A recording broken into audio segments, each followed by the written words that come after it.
Everyone is looking at the ceiling, so you look up too. You don't know what they're looking at. You just assume they might know something you don't. This is one of the simplest ways people influence each other. When we're uncertain, other people's behavior becomes information. Instead of analyzing every possibility ourselves, we look at what everyone else is doing and use it to estimate what's happening. If several people react to something, their reaction can make an event seem more important, dangerous, or interesting than it originally appeared.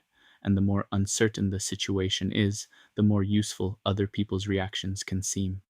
But copying isn't only about uncertainty.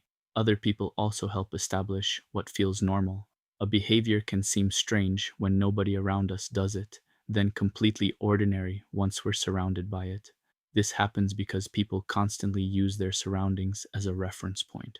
We're not judging behavior in isolation. We're comparing it with what's happening around us. That comparison quietly changes our idea of what is acceptable, unusual, impressive, or even embarrassing. That's why the same action can feel completely different depending on the group. Also, the philosopher Rene Girard argued that our desires are often influenced by other people's desires. We don't simply look at an object and decide how much we want it. We also notice who else wants it. Seeing someone value something can signal that it has value. Their desire becomes part of our own evaluation. This is especially powerful when the other person seems similar to us, because their choices can feel like evidence about what we should value too. Something that seemed unimportant can suddenly become desirable simply because someone else treats it as desirable. And once two people want the same thing, imitation can turn into competition.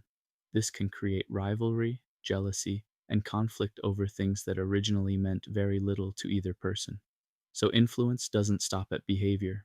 Other people can shape our interpretation of a situation, our idea of what's normal, and even what we decide is worth wanting.